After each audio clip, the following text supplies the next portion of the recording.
Today we're talking about StarkNet, a project that dropped one of the fattest airdrops of 2024, and then, in less than a year, somehow managed to go from top-tier layer 2 to being called a full-on scam. We're gonna break these things down, top to bottom.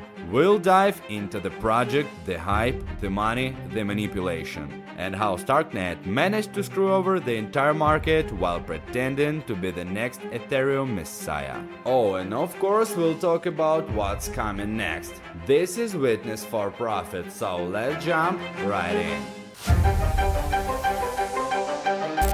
This is my second video on the channel, so here's the quick background. I've been in the crypto game since 2021. Caught a piece of the bull market and made some decent gains. Then boom, Luna crashed, and like every other retail clown, I got smoked. I was crying during Luna, I was straight up depressed during FTX meltdown, but during FTX I started buying. Because after Luna I realized watching influencer altcoin reviews wasn't gonna make me rich. If you wanna win here, you gotta take this market seriously. You gotta learn, you gotta dig, you gotta research. I studied how to analyze projects. Tried every kind of hustle, technical analysis, fundamental analysis, even futures trading, which wrecked me and made me smarter. I've seen both sides, profit and pain. So yeah, I really hope some of this will help at least few people dodge this dumbest trap of straight up crypto gambling. But hey, I've got clickbait to deliver, so let's make this more interesting while we're at it. I'm doing a full-on breakdown of the project, a 14-point research checklist to see if StarkNet actually has any legs, or if it's just smoke and mirrors. Each category scores a max of 2 points. And let me make one thing very clear from the start. I never invest based on just one shiny metric.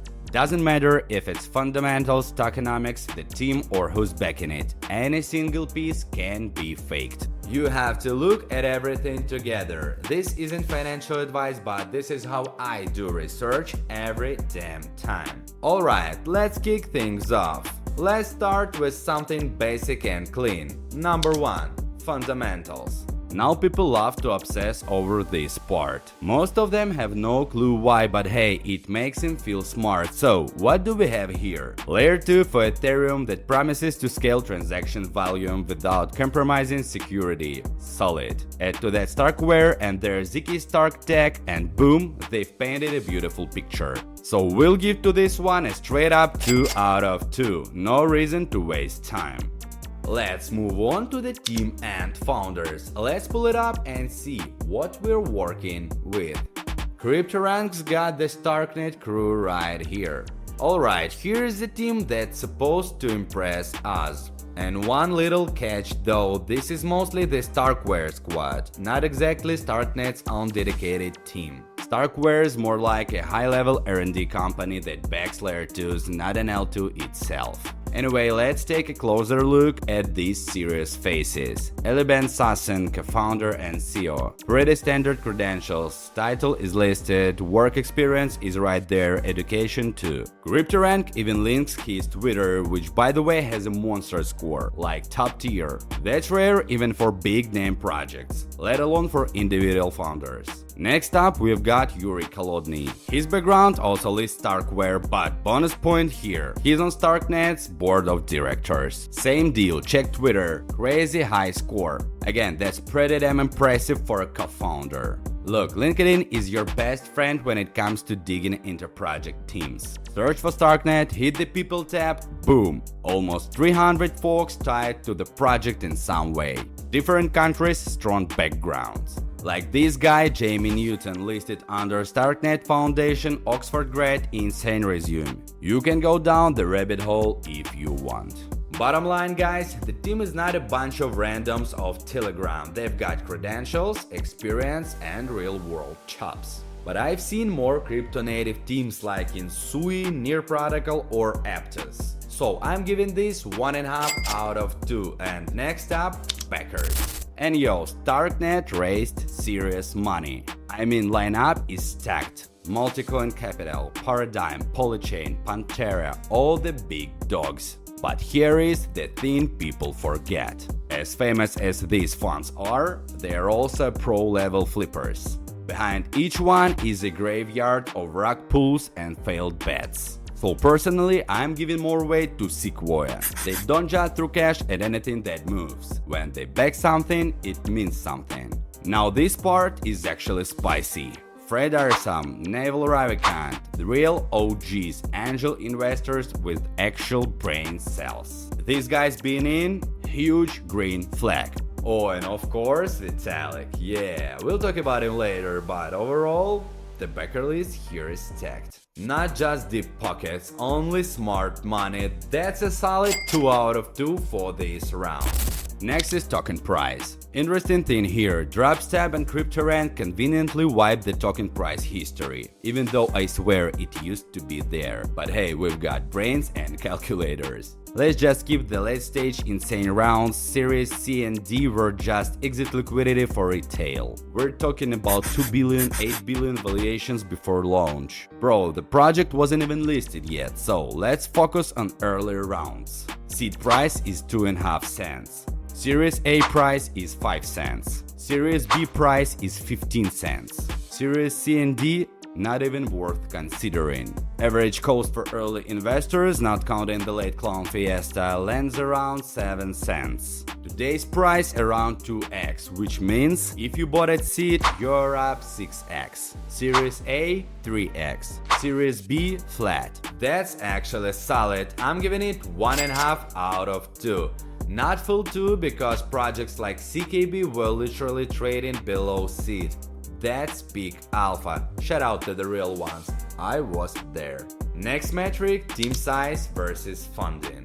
Let's be real, if it's 5 devs with 30 million, you're printing memes, not building.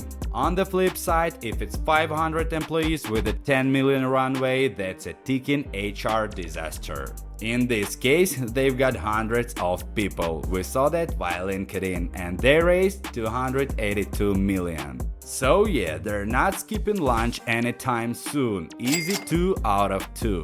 Now onto everyone's favorite cult, tokenomics. I already smashed this idol in my first video. Go watch it. But here is the deal, it's useful, but relying on tokenomics as your main filter in 2025 kinda dumb. It's one piece of the puzzle. That's it. Here is the short version.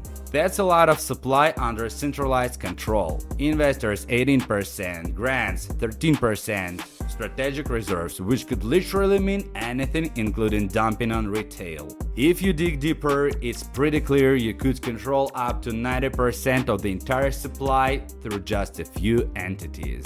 And weirdly enough, that's exactly what I want. Full control equals full price steering.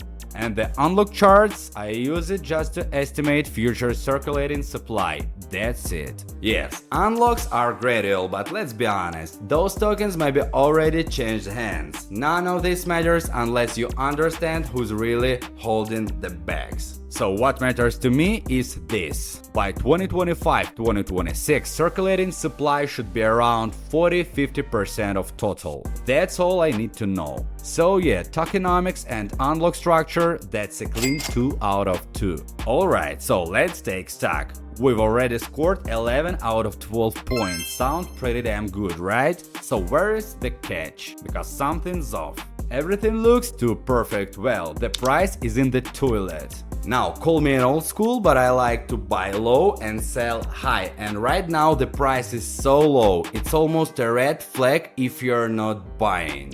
So let's do some quick math. Not even using that fake ass $7 wick, let's take the actual peak trading price around 2.7 bucks. From there to where we are now, down 95%. Yup, 90-freaking-5. That's not a red flag, that's bargain territory. And here is a kicker, it's even below listing price now. Listing was around 20 cents and we're chilling under that. So yeah, for current price I'm giving a clean 2 out of 2. This thing is deep in the gutter, right where I like to buy.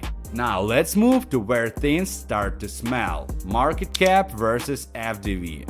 Most retail degens look only at the market cap. They see low cap and they start running to buy, but they ignore elephant in the room, FDV. And the current FDV, 1.3 billion. If it's over a billion, I'm not giving full marks, period. And at launch, $27 billion FDV. Like, what the actual hell were people thinking buying at that level? The problem is, this bloated FDV created a sentiment black hole. And we're still dealing with the aftermath, which leads us into the real show.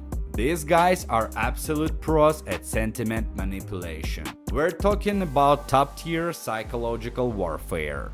They pulled off the ultimate grift. Tens of thousands of people hyped for the drop, thinking that was the chosen one. Everyone believed it was the next big thing, like the next Solana or the next Ethereum. And then, boom, switch flipped. Same people who were screaming future of crypto now yelling scam. That's not incompetence, that's a masterclass in mass manipulation. I'd bet anything, this team has ex-PR sharks, psyops experts, maybe a few evil geniuses from Madison Avenue. They didn't just control the narrative, they engineered it. Let's break down the scam by design, shall we? They hyped the hell out of it. Every blog, every Twitter space, every alpha newsletter, everyone was waiting for the juicy airdrop. Then they dropped the token and of course a huge chunk went to insiders and early whales. While retail was FOMOing hard, the whales were dumping bags non-stop, right into the engineered buy pressure. And guess what? They plan to buy it all back cheaper after wrecking their retail. So what do you do if you wanna dump something worthless? Simple, first you convince people it's worthless. That's how you create sell pressure. And just like that, poof, the magic starts. News starts flying in. StarkNet CEO is stepping down, uncertainty about the project's future. And then the cherry on top. Vitalik dumps his tokens. Like, come on man, one of the smartest guys in crypto can find a low-key way to offload his bags? Instead, he uses his main wallet and sends it straight to Binance like it's no big deal. Bro, really, that's not even a market manipulation at this point. That's a shit show, and let's be honest, that kind of clownery works only on most brain dead. And when did all of this happen? Right on time. Now look at the narrative we're left with. The airdrop was a scam. Price chart looks like a cliff dive. Founders are jumping ship. Vitalik bailed, TVL is trash, and so on. The result? The entire community is wrecked. Sentiment is in the toilet. No one's buying, everyone's copying. 10 out of 10 psychological warfare. Whoever's running PR at StarkNet deserves a raise and maybe a movie deal. Now they are just scooping up bags in silence, while retail dumps their last StarkNet tokens to ape into the fresh meme coin. Bravo guys, really, we'll come back to sentiment score in a second, but first, let's check out their socials. Alright, let's talk socials and dev activity. Twitter and Discord absolutely juiced. Tons of engagement, tons of bots, and of course the airdrop hype did its thing. Even now rich numbers are solid, though inflated obviously. As for GitHub, technically it's Starkware's repo, not StarkNet's directly. But if you poke around, yeah, there is actual dev activity happening. Commits are real, code is alive. So for socials plus GitHub, I'm giving this a 1.5 out of 2. It's good but not elite. Now let's break down one of my favorite metrics, Twitter score. And yes, I treat it as a standalone point, because impressions and follower count are easy to pump. But big name followers, you don't fake that. Let's dig in. StarkNet score pretty decent. Solid follower count, good reach, respectable growth. But not the most insane thing I've ever seen. What actually impressed me more was who's following. We got Polygon, Starkware, SushiSwap, Bybit, and a few other real projects. That's a clean, respectable Twitter score, but again, not top tier. For comparison, this right here. Now, this is what a 2 out of 2 Twitter score looks like. All the crypto whales, top tier funds, OG founders, everyone's there. That's how you measure real clout. So yeah, StarkNet 1.5 out of 2. Now here is where things get juicy. Now we've got a solid pile of good metrics and a whole dumpster of red flags. So let's solve this like adults by cutting the crap and getting real. Was there a bull phase for the funds? Let's find out. Early investors and contributors started unlocking in April 2024. To date, they've only unlocked around 20-25% of their total allocation. But the price has been dead since July. Sure, some might have flipped bags OTC at discount multiples. Sure, some volume was hidden. But the point is they didn't even need full unlocks to drain the chart. But facts are facts. Most of the tokens are still locked. Now insane 100x exits here like with Celestia. This isn't the kind of chart where fund bros run sprint and pray plays and cash out like bandits. There was no real bull run for the funds, which means 2 out of 2. Next metric, and it's one of my favorites, are they accumulating or unloading? Every time you see sideways price action, you have to ask, is this accumulation or distribution? Here is my go-to rule and it's rock solid. Smart money buys during sell pressure when everyone's dumping. Smart money sells during buy pressure when everyone's FOMOing. Right now there is no one left to dump on. 90% of the holders are either rage selling on StarkNet or bag holding in silence, praying to exit break even. Almost no one's buying, which means they are accumulating. I'm giving this a 1.5 out of 2, only because the range of this sideways zone isn't fully defined yet. We might be at the bottom already, or they might push it even lower, time will tell. But upside from here, way bigger than the downside. And that's one of the 3 core investing questions I told you about before. So now let's get back to the sentiment, and right now you understand why I held off on rating it earlier. So right now, I'm giving it 2 out of 2. The airdrop was labeled, a rock chart looks like a murder scene, founders dipped, Vitalik dumped, retail is crying in the Discord. But when you zoom out, this might be one of the cleanest, most surgical, psychological plays I've ever seen in crypto. It is art.